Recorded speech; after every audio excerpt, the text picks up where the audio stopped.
संत महापुरुषों की वाणी दुर की वाणी होती है। उनके मुख से उच्चारण किया गया प्रत्येक वचन अटल होता है और मनुष्य की बेहतरी के लिए ही होता है।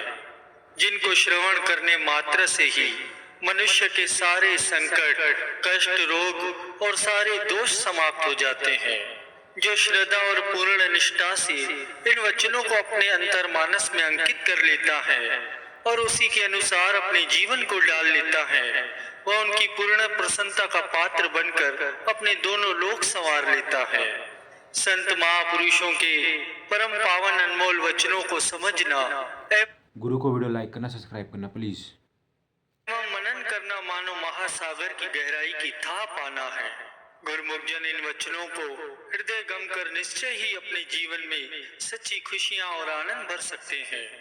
प्रेमियों, संत महापुरुष हमें रूहानियत के ज्ञान की ऐसी रोशनी प्रदान करते हैं जिससे हमारा जीवन आलोकित हो उठता है। यह ऐसी अनूठी रोशनी है जो हमें सूर्य से नहीं मिल सकती। चांद, सितारे और विज्ञान भी इसे प्रदान करने में सक्षम नहीं है। यह जितनी भी रोशनी हमें बाहर दिखाई देती है, चाहे सूर्य से हो, चाहे चंद्रमा से है अथवा इलेक्ट्रॉनिक यंत्रों से है, यह सब बाहर तक सीमित है। इसका प्रवेश हमारे अंदर नहीं हो सकता। हम दो तरह से जीवन जीते हैं, एक बाहर से जिसमें ये रोशनी काम आती है। इस रोशनी में हम देखते हैं कि ये माता है, ये पिता है, ये बहन है, ये भाई है, ये स्त्री है, ये पुत्र है, ये धन दौलत है, ये मित्र है, ये संपत्ति है, ये महल मकान है। और दूसरा जीवन जो जीव सत्पुरुषों की रहनुमाई में उनकी आज्ञा और मौज के अनुसार व्यतीत करता है। महापुरुषों ने फरमाया है कि गुरु बिन घोर अंधार, कि सदगुरु के बिना जीवन में अंधकार ही अंधकार है। सदगुरु ही जीवन में उजाला भर सकते हैं और भरते हैं।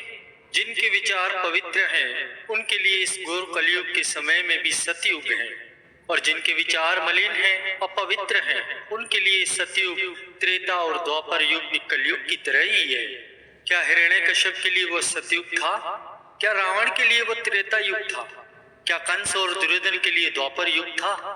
वे सब के सब अपने अपवित्र विचार और अशुभ कर्मों के कारण उस युग में भी कलयुग से भी बदतर थे। गुरुमुख जन अपने सौभाग्य को देखें। जो पवित्र विचार, उच्च संस्कार, शुभ कर्म और भक्ति की सच्ची लगन की बदौलत संत महापुरुषों के चरणों में आ गए हैं, उनके लिए ही कृपा कर महापुरुषों ने इस घोर कलिकाल के समय में भी सतयुग रूप श्री आनंदपुर दरबार की रचना रचाई, जहां गुरुमुख जन सतयुग, त्रेता युग और द्वापर का आनंद प्राप्त कर रहे हैं। प्रभु परमात्मा से एकाकार होने के लिए भक्ति में संलग्न है, आत्मिक उन्नति की ओर अग्रसर होकर जीवन का सच्चा लाभ प्राप्त कर रहे हैं। जैसे एक मोमबत्ती की लौ ऊर्ध्व दिशा में जलती है, जैसे ही उसे उल्टा किया जाता है वह हिलती है, टिमटिमाती है और अंत में बुझ जाती है। या दूसरे शब्दों में यूं कहिए कि लौ का अस्तित्व ही समाप्त हो जाता है। जब उसकी लौ ऊपर की ओर रहती है, उसकी चमक बराबर स्थिर रहती है। इसी प्रकार मनुष्य का अस्तित्व शाश्वत है, पवित्र है, दिव्य है। यदि वह परमात्मा की ओर जाने वाले रास्ते पर चलता है तो वह अपने अंदर दिव्य आत्मा के प्रकाश को अनुभव करता है और उसे अमरत्व की प्राप्ति होती है।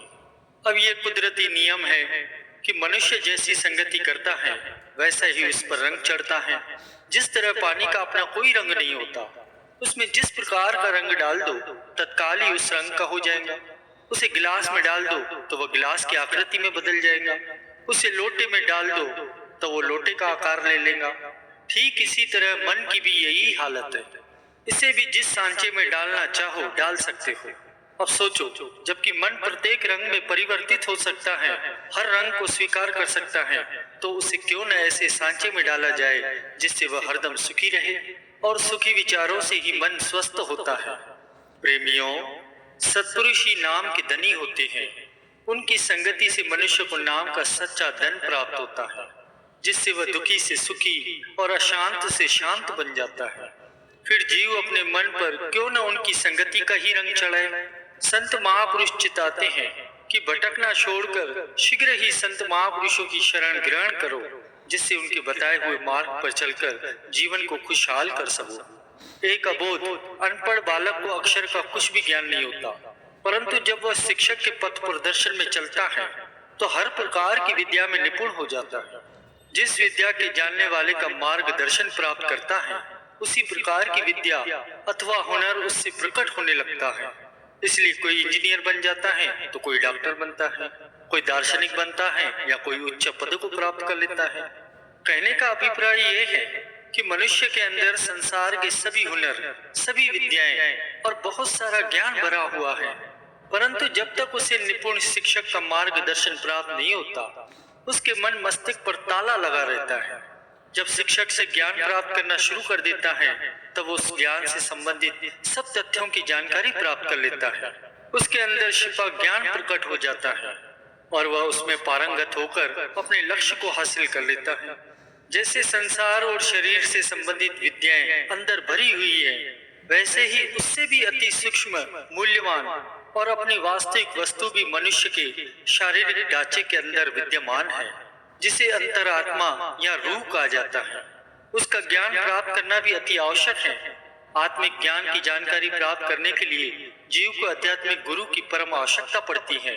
उनकी कृपा से ही मनुष्य आत्मिक उन्नति कर सकेगा, जो कि प्रत्येक मनुष्य का आवश्यक और अनिवार्य कर्तव्य है।